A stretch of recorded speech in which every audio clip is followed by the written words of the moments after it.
Now, for many people, part of growing old is getting to spend time with the grandchildren. It's something most families take for granted. But for some, it's part of their lives they're suddenly denied. Agony aunt and grandmother Virginia Ironside investigates the plight of grandparents apart. Margaret's son was killed in a flying accident 7 years ago.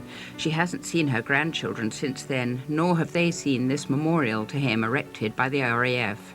Hi, Bill.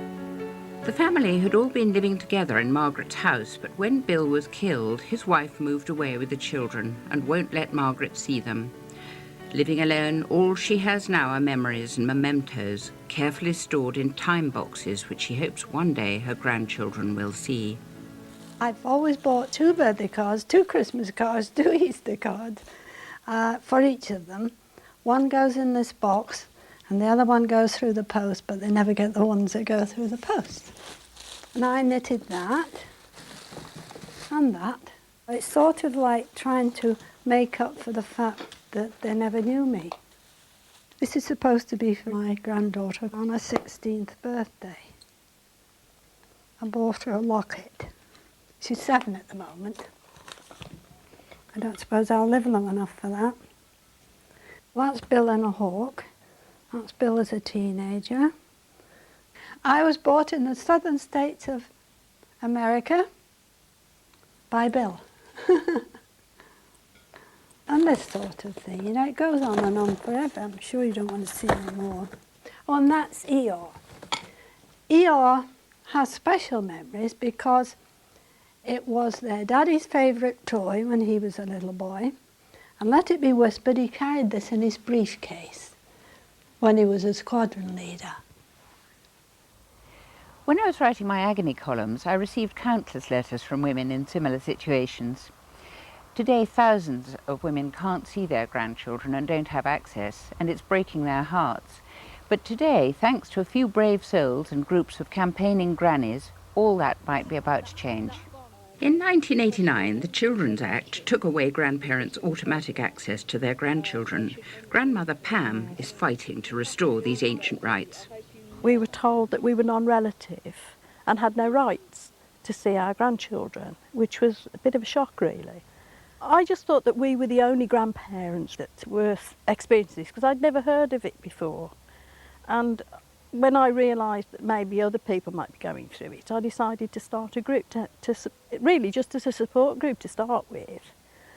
And I just had a small advert put in our local free paper, and it's just grown from that. The calls have never stopped since. It was Pam who propped Margaret up when her grandchildren left and her life fell apart. She says tens of thousands of men and women may be in this situation, and many don't know what to do. Oh, be careful! I don't know what I would have done. I toyed with getting in the car and I know you this did. wall. That's true. She was going to smash herself into a wall in a car. And I couldn't get her on the phone, and I rang a friend of mine and she rang a friend of hers. Then we all phoned the police and got them to check up on her, because I was really out of my mind with worry about her. You know, and that's what you can be driven to. Yeah, because you're brought up, well, my generation were brought up to respect grandparents, and I loved my grandparents. It never occurred to me that somebody would say,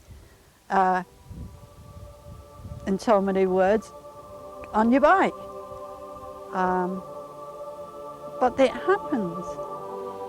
Grandparents don't qualify for public funding, and Margaret has spent all her savings on 3 court appearances. She still isn't allowed to see her grandchildren. It's a situation Cambridge family solicitor Helen Casey knows well. The mother and father of the children really have the right to say who the children should see, whether that's a grandparent, an aunt or an uncle or a family friend. Grandparents don't have an automatic right to see their grandchildren, but they can apply to the court to make an application for contact if that isn't agreed with the rest of the family. The people that have the rights to see their children are those with parental responsibility, and grandparents don't have parental responsibility.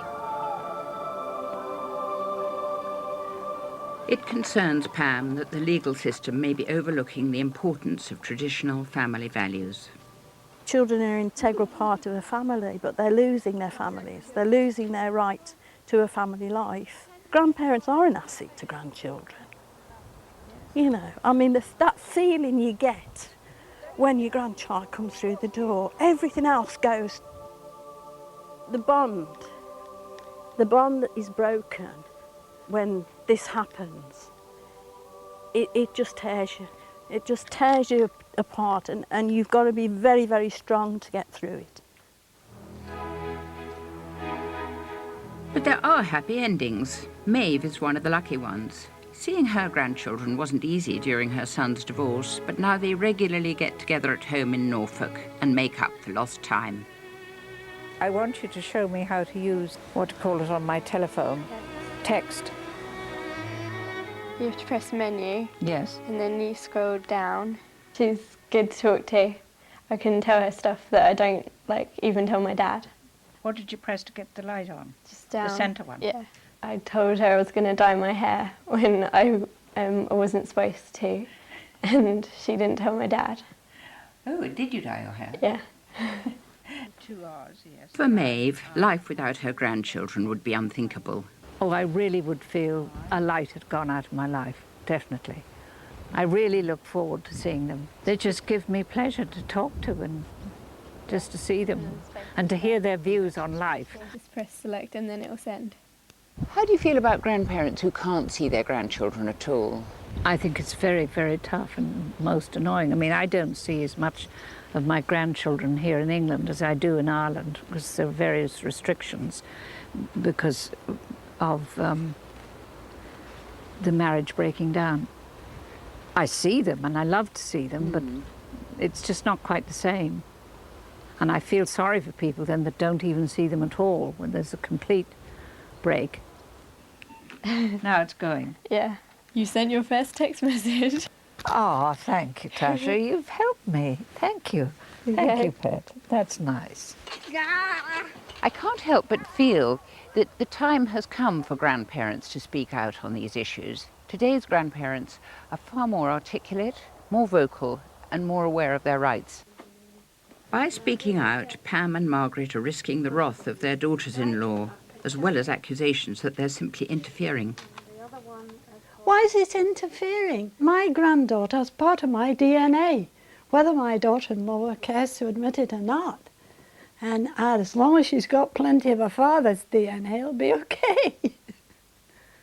I just want them to be happy, well-adjusted, and caring children. I'd certainly like to see my grandchildren. I can never bond with my granddaughter because she's already almost 7. I don't even know the colour of her eyes or what she thinks about anything. Why? As in all cases like these, there are 2 sides to the story.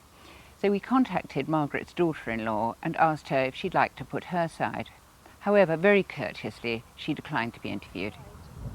Pam and Margaret want people to know that many grandparents like them are suffering. United through adversity, these 2 women have created a deep bond of their own. We've become very, very close because what has happened to Margaret is quite diabolical, really. She should never have been treated the way she has.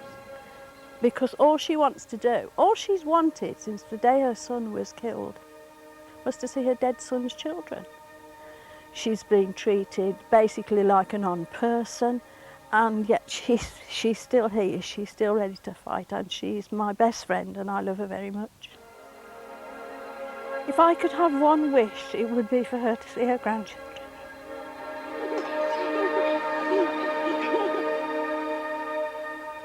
This is a birthday card for my granddaughter. Today you are 6. The sky is a beautiful blue, no clouds, not even the fluffy white ones. I try to imagine what you look like. Are your eyes amber colour like Daddy's? Are they blue or dark brown like mine? Don't suppose I'll ever know. But my love for you is as wide as today's blue, blue sky. My love always, Nana. And in brackets on Daddy.